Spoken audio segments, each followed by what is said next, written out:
भगवान शंकर ने सोने की लंका रावण को क्यों दी? सुनिए इस रोचक कथा को। राजाधिराज कुबेर संपूर्ण ब्रह्मांड की धन संपदा के स्वामी हैं।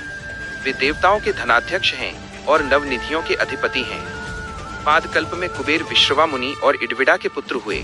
उनकी दीर्घकालीन तपस्या से प्रसन्न होकर ब्रह्मा जी ने उन्हें लोकपाल का पद, अक्षय निधियां, पुष्पक विमान और देवता का पद प्रदान किया। कुबेर ने अपने पिता से निवास स्थान मांगा तो विश्रवा मुनि ने दक्षिण समुद्र तट पर त्रिकूट पर्वत की लंका नगरी उन्हें दे दी। कुबेर ने कई जन्मों तक भगवान शंकर की आराधना की। भगवान शिव ने प्रसन्न होकर उन्हें उत्तर दिशा का आधिपत्य, अलकापुरी का राज्य, चैत्ररथ वन और दिव्य सभा प्रदान की। माता पार्वती की उन पर विशेष कृपा थी। शिव जी ने कहा, तुमने तब से मुझे जीत लिया, मेरा मित्र बनकर अलकापुरी में रहो। इस प्रकार कुबेर शिव के घनिष्ठ मित्र बने। एक बार कुबेर ने शिव जी से सेवा मांगी। शिव जी ने कहा, मेरे हृदय में श्री राम बसते हैं, मुझे कुछ नहीं चाहिए। कुबेर माता पार्वती से विनती करते रहे। एक दिन विष्णु और लक्ष्मी कैलाश आए। ठंड से लक्ष्मी ठिठुरने लगी। पार्वती ने वैकुंठ का वैभव देखकर ठान लिया कि वे भी सोने का महल बनवाएंगी।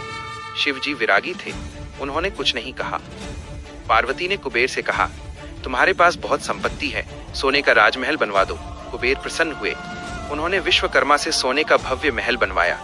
देवताओं को आश्चर्य हुआ। पार्वती ने शिव जी को मनाया।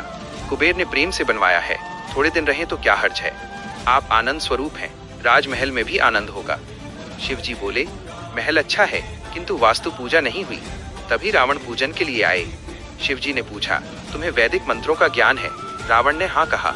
शिव जी यजमान बने, रावण पुरोहित बने और वास्तु पूजन संपन्न हुआ।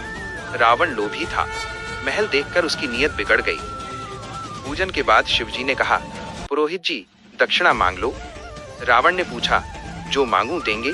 शिव जी बोले, मैं ना नहीं कहता। रावण ने कहा, ये सोने का राजमहल मुझे दे दो। शिव जी ने पार्वती से कहा, ब्राह्मण मांग रहा है, हम कहीं भी रह सकते हैं, और महल रावण को दे दिया। पार्वती क्रोधित हुई और शाप दिया, ये लंका एक दिन जलकर भस्म हो जाएगी। सचमुच हनुमान जी ने लंका जला दी। रावण और लालची हो गया। उसने फिर मांगा, पार्वती मुझे दे दो। शिव जी मुस्कुराए और बोले, ले जा। पार्वती ने विष्णु का ध्यान किया। मार्ग में ग्वाले रूप में विष्णु मिले। उन्होंने कहा, यह पार्वती नहीं, दासी है, परीक्षा करो कमल की गंध आएगी या नहीं। पार्वती ने दुर्गंध प्रकट की। रावण भ्रमित हुआ और उन्हें छोड़कर चला गया। तब विष्णु ने पार्वती की पूजा की। यह स्थान गोकर्ण महाबलेश्वर कहलाया, जहाँ द्वैपायनी जगदम्बा का मंदिर है। इस प्रकार भगवान शंकर की उदारता और भक्ति की महिमा प्रकट हुई।